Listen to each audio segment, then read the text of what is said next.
You keep blaming yourself. That's the part nobody talks about. Every time you procrastinate, every time you break a habit, every time you promise you'll start tomorrow, you assume the problem is you. You're lazy, undisciplined, distracted, weak. At least that's the story you've been telling yourself. But what if you're blaming the wrong thing? What if the real reason you keep repeating the same behaviors has less to do with who you are and more to do with where you are? Think about yesterday, not the big moments, the tiny ones. You wake up. Your phone is next to your bed. Before you're fully awake, your hand reaches for it, not because you consciously decided to, not because you carefully weighed the pros and cons. It happened automatically, a reflex, a routine, a script. Then suddenly 20 minutes disappear, maybe 30, and your day begins with someone else's thoughts already occupying your mind. The strange part is, you don't even notice it, because it feels normal, and that's what makes it dangerous. The most powerful influences in your life rarely feel powerful. They feel ordinary. The chair you always sit in, the apps on your home screen, the snacks on your kitchen counter, the people around you, the music you hear, the room you work in, the notifications pulling at your attention every few minutes. They quietly shape your behavior while you're busy criticizing yourself for the results. And this is where things start falling apart. Because every time you fail to follow through, you assume the issue is motivation. So you look for more motivation, another video, another podcast, another quote, another promise that this time will be different. For a few hours it works. You feel inspired, focused, ready. Then reality returns. The same room, the same distractions, the same habits, the same environment. And somehow the motivation disappears. Again, you know what's frustrating? You start believing something is wrong with you.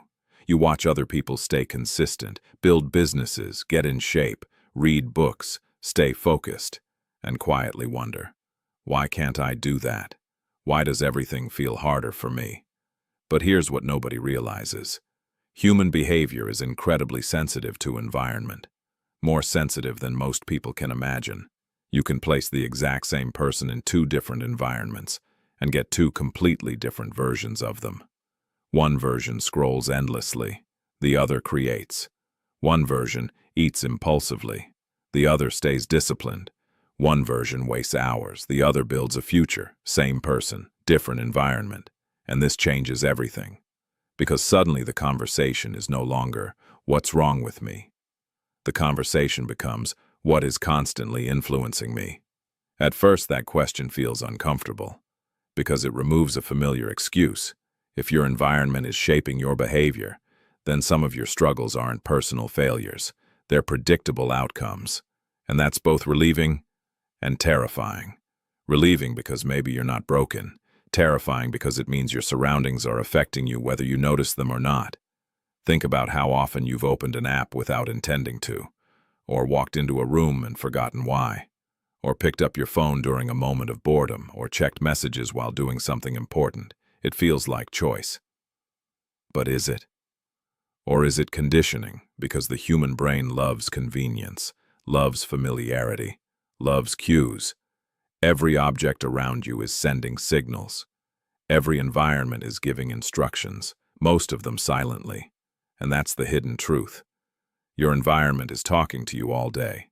The question is, what is it saying? Because if your surroundings constantly encourage distraction, distraction becomes normal. If your surroundings encourage comfort, comfort becomes automatic. If your surroundings encourage avoidance, avoidance becomes identity. And wait until you realize where this leads. Because the biggest influence in your life isn't the obvious stuff. It's the influence you've stopped seeing, the influence that's become invisible. And once you see it, you'll start noticing it everywhere. And eventually, you stop seeing your environment as decoration. You start seeing it as a force. Not a dramatic force, not some invisible magic. A quiet force, a constant force the kind that shapes your life one tiny decision at a time, because that's how most lives change. Not through one massive breakthrough, through repeated behaviors, and repeated behaviors are heavily influenced by repeated environments. Think about that for a second. The place where you spend most of your time is quietly training you. Every day, training your attention, training your habits, training your standards, training what feels normal. And that's the part most people miss. Your environment doesn't have to force behavior. It only has to make behavior easier. That's enough.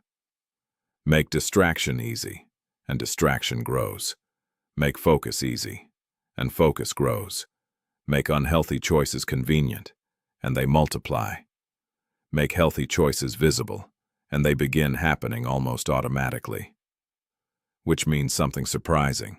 The future version of you isn't being built by motivation. It's being built by exposure. What are you exposed to every day? What do you see every day? What do you reach for every day? What do you normalize every day? Because your brain is always learning, always adapting, always absorbing, even when you're not paying attention, especially when you're not paying attention. And this is where the conversation becomes uncomfortable, because most people want change without changing the environment, creating the current behavior. They want focus while carrying distraction everywhere. They want discipline while surrounding themselves with temptation. They want consistency while designing lives that reward inconsistency.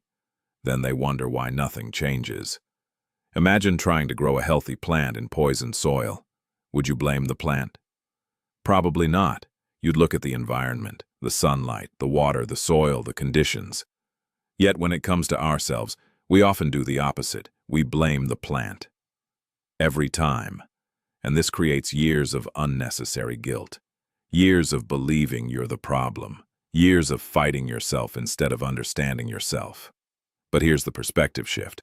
You are not separate from your environment. You are interacting with it constantly. Every object, every room, every screen, every person, every routine. It's all shaping decisions. The question is whether it's shaping them intentionally or accidentally. Because accidental environments create accidental lives, and intentional environments create intentional lives. That's the real difference. Not talent, not luck, not some secret level of discipline, design. And once you understand that, you start asking different questions. Instead of, how do I become more disciplined? You ask, why does my environment make discipline difficult? Instead of, why am I always distracted? You ask, what is constantly distracting me? Instead of, why can't I stay consistent? You ask, what system keeps pulling me away from consistency? Those questions change everything, because now you're working with human psychology instead of fighting it, and this is the part most people never discover. Self-control is valuable. But environment often beats self-control. Again, and again, and again, not because you're weak, because you're human.